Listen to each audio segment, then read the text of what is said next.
हरियाणा में बेटियों की जान का सौदा करने वालों के खिलाफ इंडिया टुडे आज तक के स्टिंग ऑपरेशन का बड़ा असर हुआ है। हरियाणा के राज्यपाल ने हिसार के डिप्टी सिविल सर्जन और पीएनडीटी के नोडल ऑफिसर डॉक्टर प्रभुदयाल को सस्पेंड कर दिया है, निलंबित कर दिया है। इंडिया टुडे के स्टिंग ऑपरेशन में हुए खुलासे के बाद यह पहली बड़ी कार्रवाई हुई है। Deputy civil surgeon doctor Prabhudayal को तुरंत प्रभाव से सस्पेंड करते हुए मुख्यालय से अटैच कर दिया गया है। हरियाणा में बेटियों की भ्रूण हत्या का बहुत बड़ा खुलासा इस ऑपरेशन में हुआ था, जो कैमरे में कैद हुआ था, और उसके बाद से ये कार्रवाई हुई है सस्पेंशन की। Deputy civil surgeon doctor Prabhudayal को तुरंत प्रभाव से सस्पेंड करते हुए मुख्यालय से अटैच कर दिया है और इंतजार है। सवाल यह है कि इन पर क्या धाराओं में कार्रवाई भी होगी, क्या पुलिस केस भी इन पर चलेगा और सिर्फ सस्पेंशन तक, निलंबन तक की कार्रवाई रहेगी या बर्खास्तगी भी होगी।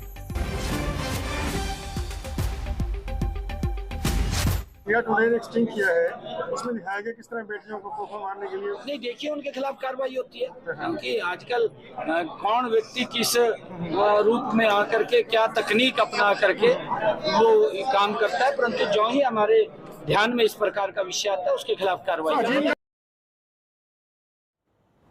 मुख्यमंत्री नायब सिंह सैनी को आपने सुना, उन्होंने कहा कि जैसे हमारे संज्ञान में विषय आएगा कार्रवाई होगी, लेकिन सवाल ये भी है कि ये सब न जाने कितने समय से वहां पर चल रहा होगा, और जब आज तक इंडिया टुडे की टीम पहुंची, हमने स्टिंग ऑपरेशन किया, तब जाकर इसका खुलासा हुआ।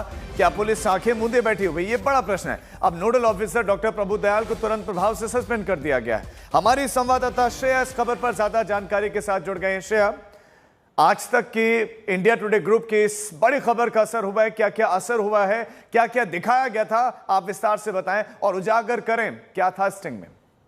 देखिए, जमीनी तौर पे असर होना अभी भी बाकी है। हमारे कैमरे पे जो स्टिंग में लोग कैद हुए हैं, जो इस गोरख धंधे के काला सच को बयान किया है, अब तक उनकी गिरफ्तारी नहीं हुई है। प्रभुदयाल जिनके ऊपर एक्शन लिया गया है, जब हमने अपनी जांच पड़ताल की थी तो वो एक ऑनेस्ट ऑफिसर के तौर पे निकले थे। उन्होंने बहुत सारी रेड्स की है हरियाणा के हिसार इलाके में, कई लोगों को जेल भी पहुंचाए हैं, और बेटी बचाओ बेटी प्रोग्राम के तहत एक ऑनेस्ट ऑफिसर के रूप में देखे जाते हैं। उनको सस्पेंड करना किसी भी तरीके से एक असर के तौर पे नहीं देखा जा सकता जब तक जो लोग इस पूरे कांड को बयां कर रहे हैं उनकी गिरफ्तारी नहीं होती।